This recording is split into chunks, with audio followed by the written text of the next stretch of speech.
Well, hello there, happy innovators. How y'all doing today, huh? You guys doing good out there in the world?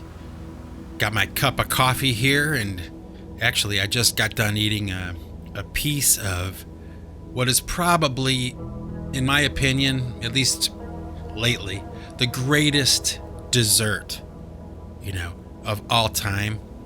And of course I'm talking about cheesecake, right? I mean, don't you just love cheesecake with a cup of coffee? And let me tell you, it's pretty early in the morning here right now. The sun's not quite up yet. Still pretty dark outside. And there's nothing like having cheesecake for breakfast.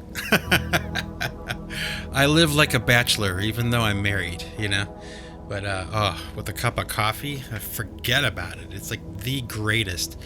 Hang on, I'm going to get a sip of my coffee to wash that cheesecake down. Oh, man. Maybe you should grab yourself a cup of coffee, too, if you haven't already. I'm going to get one more sip. Hang on. Oh, my gosh, is that good? The best cup of coffee I've ever had. And definitely one of my favorite breakfasts is, cheesecake. It's a new favorite. Actually, I hadn't had cheesecake in it must have been 10 or 15 years. It's just one of those things I never really thought about. But for the Thanksgiving holiday, my wife had picked up a cheesecake at the grocery store as a dessert. And you can keep your chocolate. You can keep, anything else. There's nothing, in my opinion, that comes even close, remotely close, to cheesecake with strawberries on top, and the graham cracker crust, and a hot cup of coffee. It's the breakfast of champions. A great way to start your day. And it's a good day. Things are going good in your life when you're eating cheesecake for breakfast. Anyway, I'm kind of a little bit frustrated lately because I bought one of those external hard drives, to store all of my stuff, one of those massive 4 terabyte, external hard drives, right? Just a library, a vault to keep all this stuff in. And the damn thing broke. I just got it. I just plugged it in. I put a couple of items in it and the thing stopped working. Have you ever had that happen to you? That kind of thing, where you really rely on the technology to do what it's supposed to do, and then by no fault of your own, it fails. It just stops working, or it doesn't do what it's supposed to do. And, thankfully for me, I didn't lose too much stuff, but I know some people, they've been wiped out. I mean, they had all their stuff, the things they've created and videos and all this stuff on these external hard drives, and the technology just quits. And then they're put in a situation where they have to pay someone, if the intellectual property on this device is important enough, they have to hire somebody, for $500 or something to recover that data, And it just gets me to thinking about this idea that I've talked about before, and I'll probably be talking about until I die, the day I die, is I believe, okay, and you may or may not agree with me, but I believe that a lot of this new technology and stuff, it's really great and everything, and it allows a guy like me to have some semblance of a music career and all that stuff. It's great, okay? In that regard, it's great. Changed my life. It's amazing, okay? But a lot of this stuff I really feel is designed to frustrate us. I mean, that sounds strange, but I could give you example after example of it. Just little small things too. It's not always these major, disasters, these major technological disasters with our information. It could be just really simple things like dialing a number on your phone, or and it dials wrong, or the phone call drops. You've had that happen. I know I have. Or you're typing something in, and it predicts the word that you're gonna type, and it predicts it wrong. So you realize that you hit send on something, and the wrong word was inserted by the technology itself, not by any fault of your own, but by this stupid algorithm inside this thing that's trying to figure out what you're trying to say, and be helpful or something. And in the end, it's just, you just want to scream. It's like this stuff is just like little things like that. I mean, think about it really throughout the course of your day. How many times does the technology you're dealing with, that you really have to deal with, how many times does it like fail or do the wrong thing, or for some reason you're getting the wheel? It's like, why? Why is it doing that? It's like, that's, what? I've said it to my wife before. I spend the majority of my time, like in my life, in my world of, home recording and podcasting and video and all that stuff. I spend the majority of my life watching that damn wheel. Like I give the technology a command and I have to wait. It takes forever, because with music and video and all that stuff, there's these huge scoops of data that I'm dealing with. So it's like, the processing power I need and all that kind of stuff is a relatively high level, and it's just, the technology is not quite there yet. My brain moves a little bit faster than the technology does. But, who am I to complain and who am I to judge? I should just be thankful, right? I should just be thankful and grateful, right? But it is frustrating. And actually, now that I'm thinking about it, a couple weeks ago, I released a song called Rocking Back and Forth. Okay? Hopefully you've listened to it, and hopefully you liked it. But that was the opener for the new Pipe Choir album. Okay?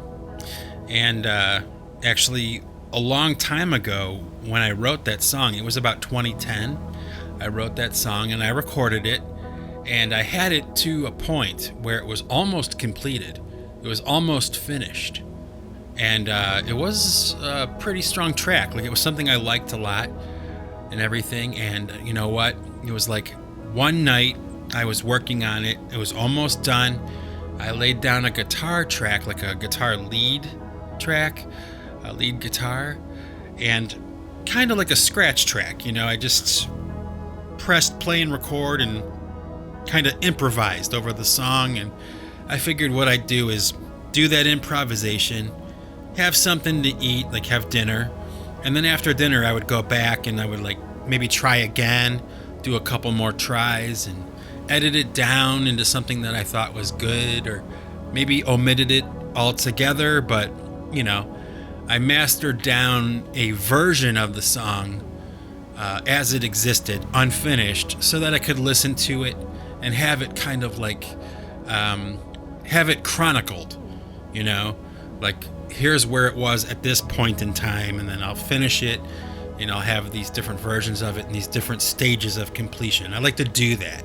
I like to like when a song is near finished, or I'm about to make a big change to a song idea, or something like that, I'll master a version of that song down in that state, knowing that I'm going to change it, sometimes completely change it, but I'll at least have like a chronicled version of the song. Well, I did that with Rocking Back and Forth. I had chronicled it in that unfinished state, powered everything down, went to have something to eat, and when I came back and tried to power up everything, my system had crashed. The song was gone.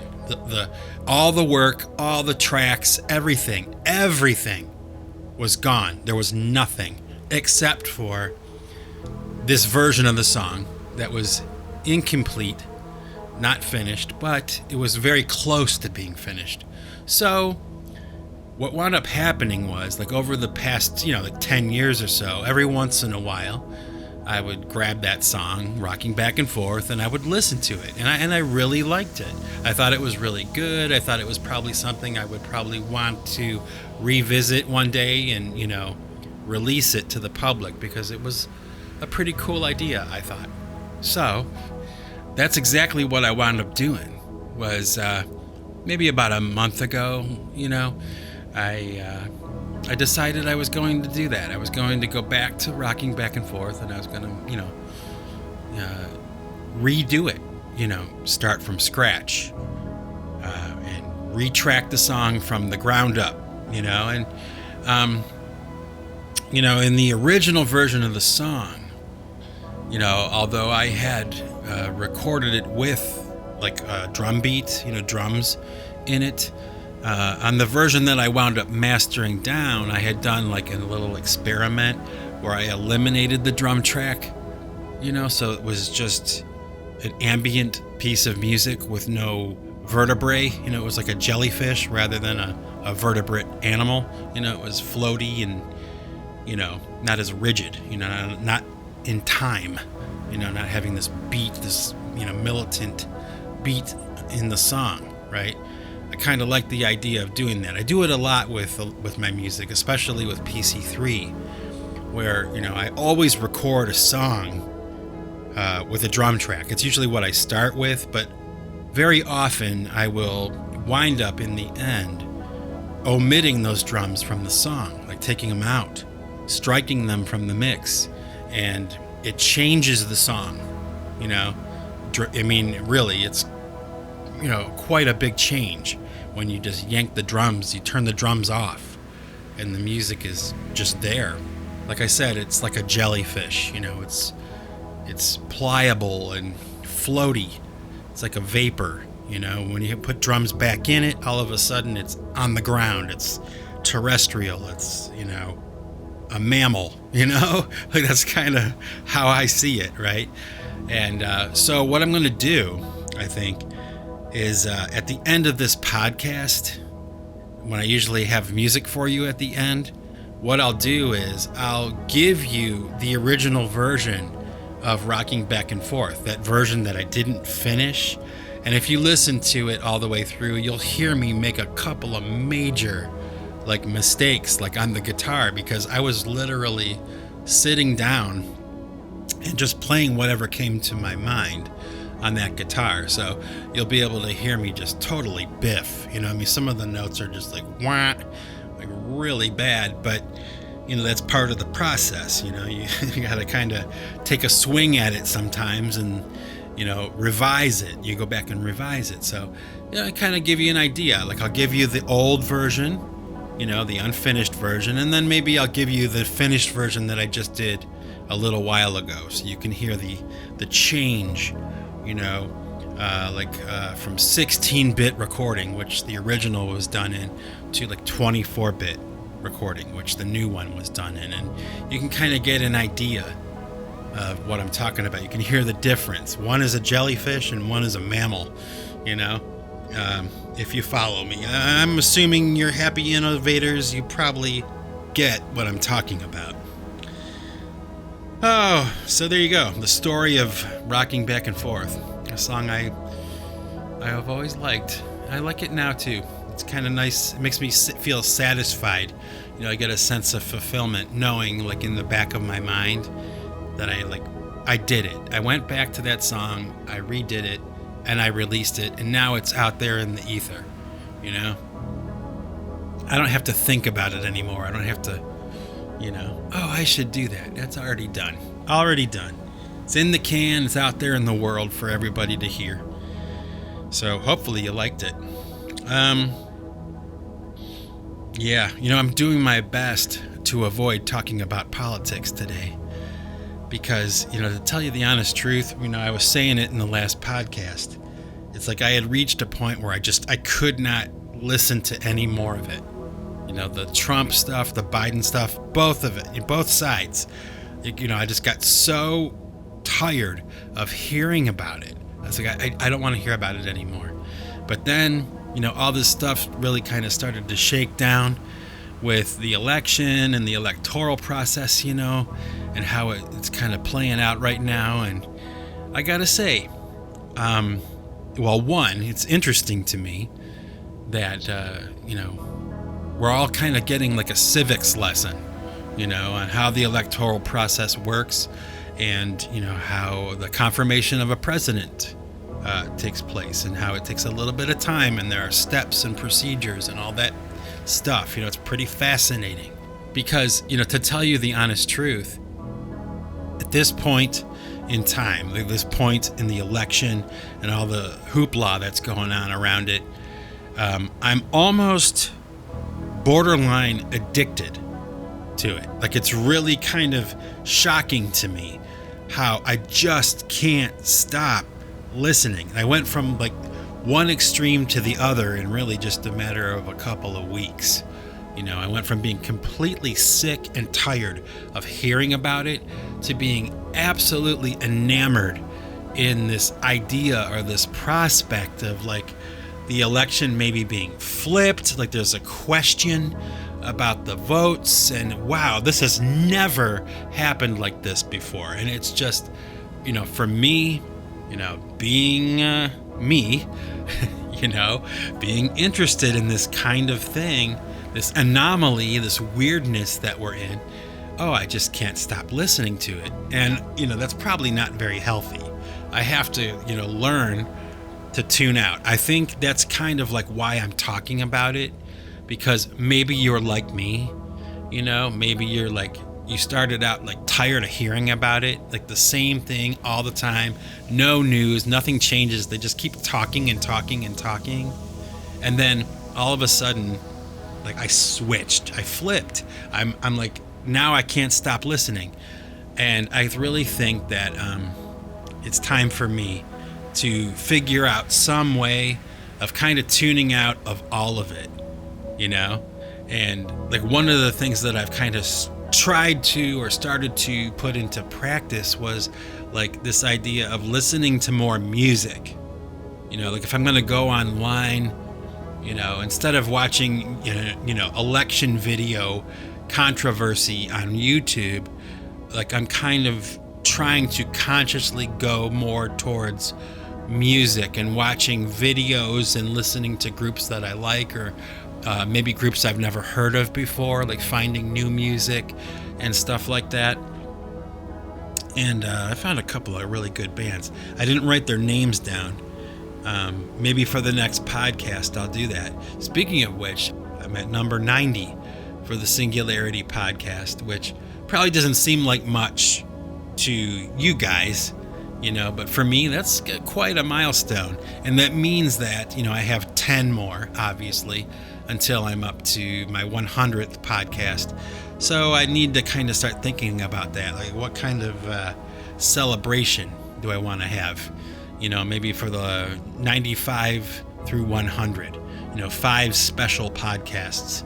Maybe I'll bang them all out in 1 week or something special for you guys where, just give you a ton of stuff to listen to or to work to, the Singularity Podcast. So we'll see how that goes. But I'm getting close to episode 100. And, I guess I can say thank you to all you who are listening. You make it worthwhile. And, it's just kind of hard to believe. I started the Singularity Podcast a long time ago. And it's pretty cool. It's pretty cool that it's still going. I'm still doing it. And what's even cooler is I'm kind of seeing that people are now kind of going back to the Snowflake 33 podcast, which is what I started with back in like 2016. So, I've been podcasting now for about 4 years. And just saying it, just hearing it come out of my mouth, it's like, I can't believe that. It's been 4 years I've been doing podcasting. And, what's even funnier is when I started podcasting, I had absolutely no idea what I was going to do or what I was going to talk about or anything. I just started doing it. And, truthfully, what I found, just in case you're one of those people who's kind of pondering the idea of doing your own podcast, let me tell you, one, it's not very difficult to do. Okay, so it's a lot simpler than you would think. Okay, but another thing that I've learned is that it doesn't matter if you know exactly what you're going to do or exactly what you're going to say. You know, like, you don't have to have a plan. You can just start doing it, and if you keep doing it long enough, like I have, eventually you'll gain some kind of audience.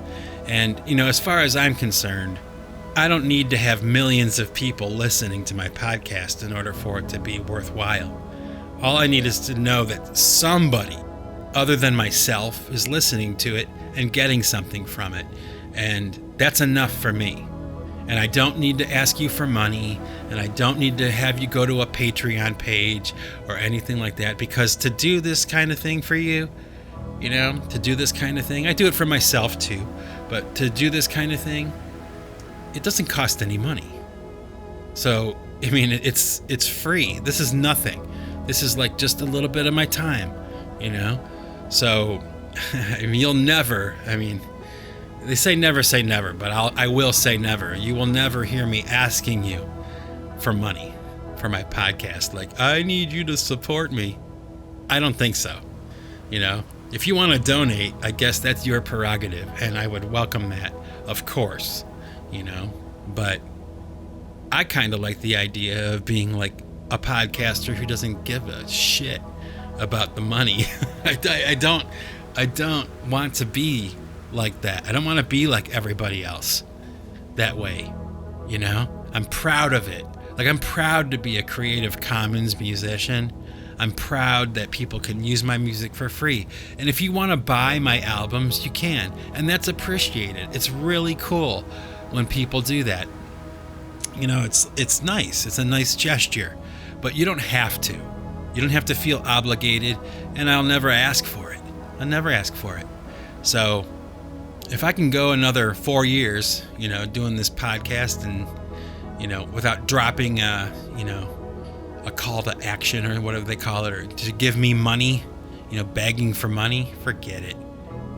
Take your money and go get yourself a cup of coffee and listen to my podcast for free. That's my belief. That's my attitude, and I'm sticking with it. But thank you, all you happy innovators that have, kind of hung in there, people who listen to this podcast and, really kind of help make it worthwhile for me to do. You know who you are. There's a list of names of regulars, like my friend Eric, all the way out there in California. Poor guy. They're going through hell out there in California, man. It is like a third world country. People are fleeing California right now. And that's not just, hype like on the news and on the TV. That's real. People are really kind of struggling out there. And actually, I got some friends out in Las Vegas. They're performers. They're a band called the Fans of Jimmy Century. And, they're out there in Vegas. And they are actually kind of suffering. A lot of the talent in Las Vegas is really financially struggling because they've shut the city down. The casinos are all shut down. The Strip is shut down. And all these entertainers that live there are like broke. They don't have any source of income. And these friends of mine out there have kind of started like a little bit of a protest kind of thing. Like, they've started to kind of speak up and make demands, from their governor, and they're airing a redress of their grievances, to the public. And I got to say, I tip my hat to that. Proud of them. Very talented group, kind of have their own thing going on, and maybe you should check them out. Fans of Jimmy Century. They're trying to do like I'm doing, they're trying to make it. They're trying to just keep making new stuff, get it out there, and have somebody enjoy it. That's really what it's all about. Have somebody be entertained by what we're doing. That's what it's all about.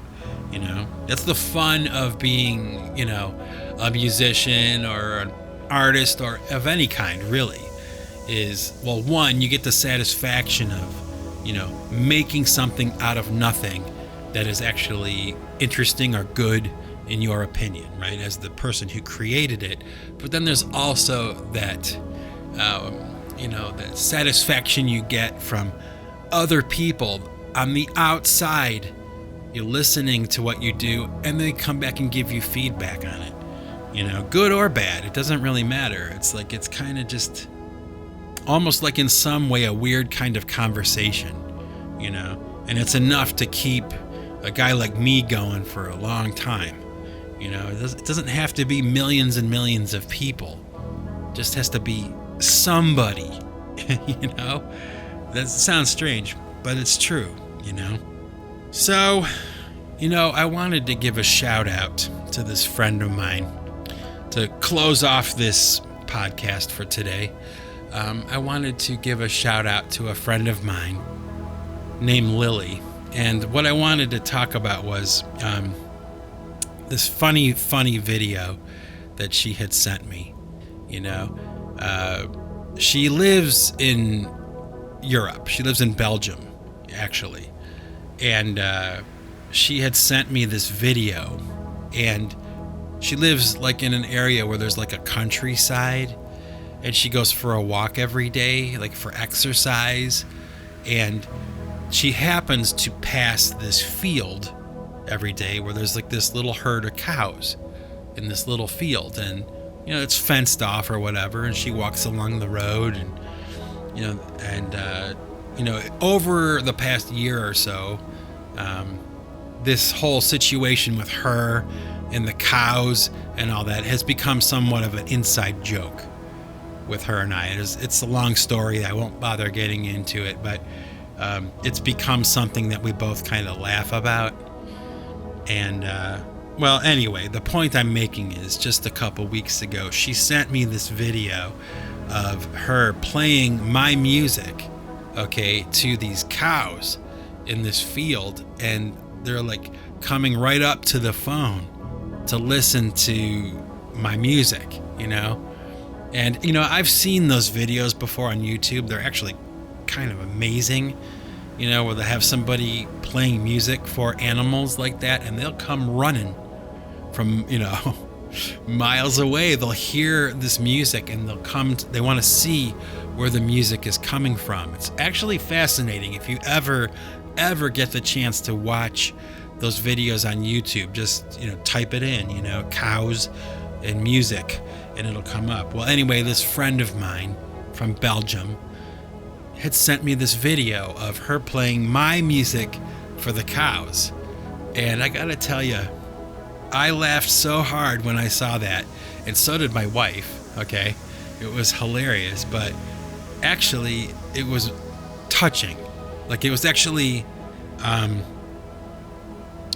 I think that's why I'm bringing it up today, is because that's something that for some reason really kind of struck a chord with me, and it matters to me like a great deal. I don't really know why, but I just thought it was really, really cool that somebody would do that. Somebody would play my music like that for these animals and then take the time to video the whole thing and send it to me. Now it's private, and, her and I are friends, and, I won't share all the details with the public, but I just wanted to say, I guess, formally on this podcast, I wanted to thank Lily. Lily, I want to thank you. Okay, thank you so much for sending me that video of you playing my music for the cows, in Belgium. It was something that I won't forget. And I guess I just wanted to say that. So that's that. That's the podcast for today. I got to get back to work, but I did want to talk a little bit today. I got some new music coming very, very soon, probably next week. Another song, new song. Other than that, I got another piece of cheesecake waiting for me out in the kitchen. Maybe I'll have that like after dinner tonight, or maybe I'll save it for breakfast tomorrow. Something to consider though, all you happy innovators, like do yourself a favor go get yourself a cheesecake with like some strawberries on it and have it for breakfast. Because when you're eating cheesecake for breakfast, that means that life is pretty good. So with that, ladies and gentlemen, my happy innovators, this is Mike Bostwick from Pipe Choir Records signing off. And remember, folks, if you want to keep what you've got to give it away. Take it easy, everybody.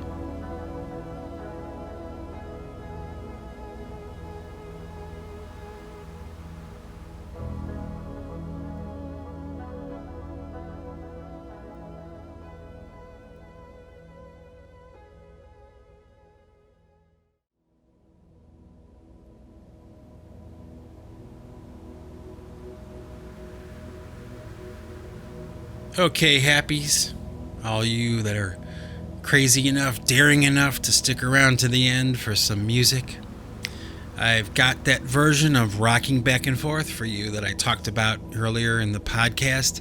It was recorded back in like 2010, actually written and recorded back in 2010.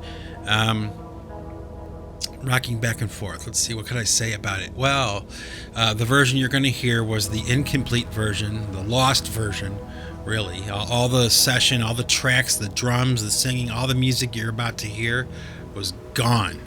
Okay, wiped. There's nothing left.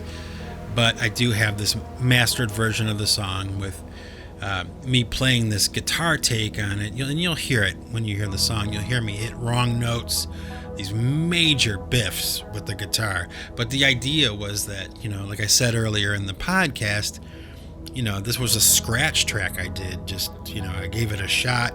I figured I'd come back to it and, finish it, make it complete, maybe take another swing at it, revise it a little bit. And when I came back and powered up my studio, everything was wiped. Everything had crashed and I lost it all. So you'll hear this unfinished version of Rocking Back and Forth that was originally written and recorded in 2010, and then immediately after it, I'll let you hear the updated version that I just did a couple weeks ago, so you can kind of hear the progression of the idea, And what's noteworthy about the first version is that I had struck the drum track from the song, so it takes on a very different kind of vibe.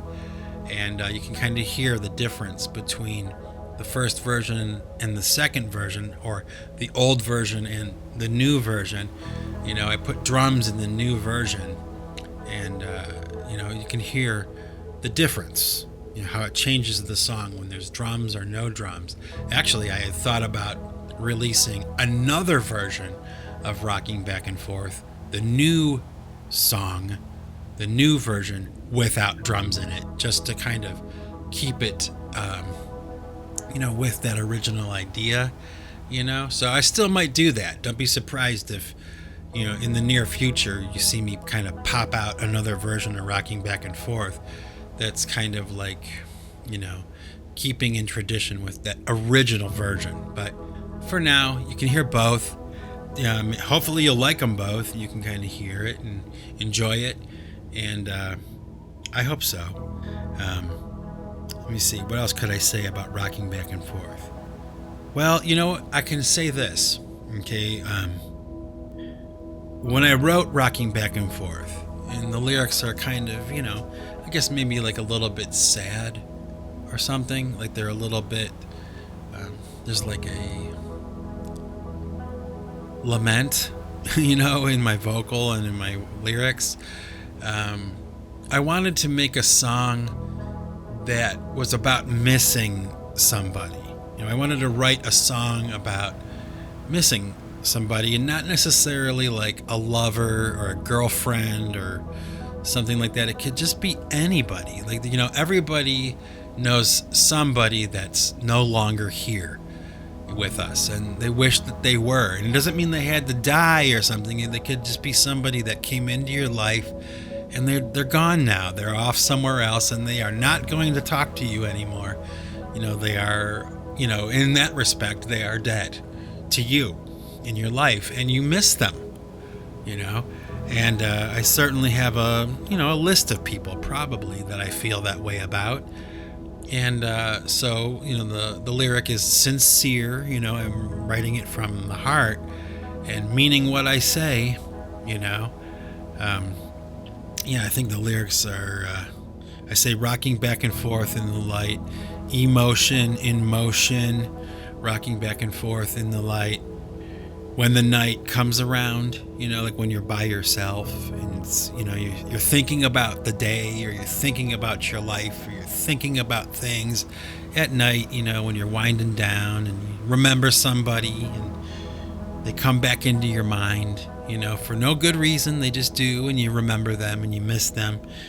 That's kind of what I was singing about, like being in that place. Like that's what rocking back and forth, like that idea of being, in the present and in the past, going back and forth from a long time ago when you knew them to now, or, the way things were to the way things are, rocking back and forth from positive thoughts to negative thoughts, positive feelings to negative feelings, that idea of moving back and forth,